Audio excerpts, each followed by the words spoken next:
네, 안녕하세요. 대학 입시 포기란 없다 서초 김선생의 김정식. 예, 이세현입니다. 네, 안녕하세요. 자, 이번 시간에는 수험생들의 드림이고 입시의 정점이라고 할 수 있는 서울대학교, 연세대학교, 고려대학교, 일명 스카이라고 하죠. 그 대학들의 2021학년도 입시 전형과에서 공략해야 될 꿀팁을 알아보도록 하겠습니다.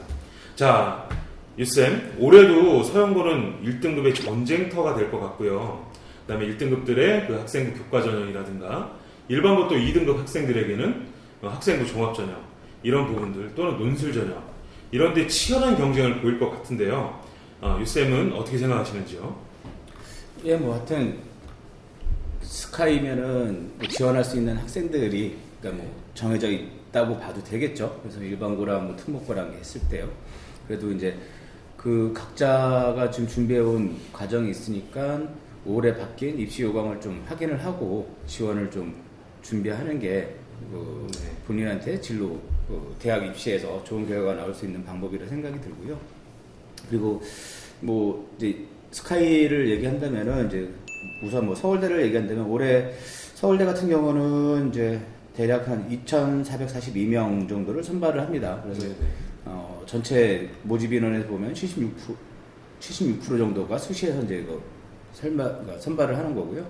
그리고 지역 균등은 756명, 그리고 일반 전형은 1,686명. 그렇게 해서 이제 전년도와 비교해서는 크게 이제 뭐 변화대한 내용은 이제 없어 보이고요. 크게 인원이 조금 이제 중풍 부분만 좀 변화가 있을 거고, 그리고 이번에 이제 지역균등에서 이제 좀 변화라고 크게 변화라고 할 수 있는 거는 지역균등에 있는 수능 최저가 그 전년도에는 그 수능 4개 영역 중에서 3개가 2등급 이내. 네, 그렇죠. 올해도 2등급 이내는 똑같은데 전년도 같은 경우에는 이제 탐구 2과목이 모두 이제 2등급이었어야 되는데 올해는 합의 그러니까 4등급으로 되면은 지원이 가능하기 때문에 이 부분이 좀 완화가 됐다는 거죠. 그래서 그러니까 두 개의 탐구 과목이 2등급 모두 2등급이라는 부분하고 선하고, 그리고 탐구 과목이 합으로 1하고 3 나와도 지원이 가능한 부분이니까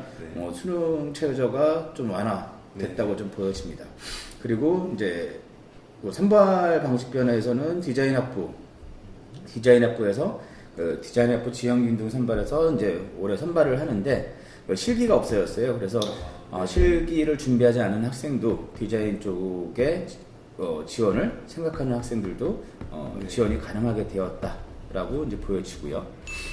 그리고 이제 연세대 같은 경우는 모집 인원 부분에서 이제 좀 크게 변화가 좀 많이 이루어진 학교고요. 그러니까 전년도 같으면은 이제 뭐 학생부 종합전형, 그러니까 대입에 대한 공정화 뭐 그런 부분에서 이제 그 교육부에서 좀 원했던 거는 학생부 종합전형의 인원을 좀 주기를 바랬던 건데, 이제 연세대 같은 경우는 그거 외에 논술 전형과 특기 전형을 대폭 줄이고 학생부 종합전형을 이제 선발을 늘린 케이스입니다. 그래서 그 학생부 종합전형의 연세대의 큰 그 대표적인 게 면접형, 활동 우수형 그렇게 이제 되어 있었는데, 면접형 같은 경우도 2배 이상 가까이 2배 가까이 인원이 이제 늘어났고요. 그리고 활동 우수형도 한 100명 이상 그 인원, 그러니까 모집 인원이 이제 늘어나게 됐고요. 그리고 이제 그 국제형 같은 경우는 대폭 이제 그 전형들 인원이 좀 줄게 되었고요. 그리고 이제 크게 눈에 띄는 건 이제 아까 말씀드렸듯이 논술 전형하고 특기자 전형인데, 특기자 전형 같으면 이제 원래 연세대가 국제 인재랑 어물학 인재, 과학 인재 이제 그렇게 이제 인재 특기자 전형을 뽑았었는데, 근데 올해는 어물학과 과학 인재를 폐지를 하고 국제 인재 전형에서만 125명을 뽑고 있습니다. 그리고 체육 인재에서 한 6명 정도 줄었고요.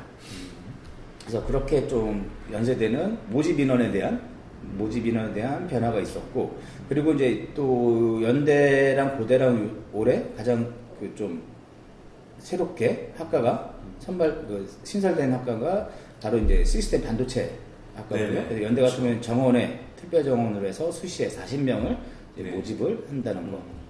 그리고 고대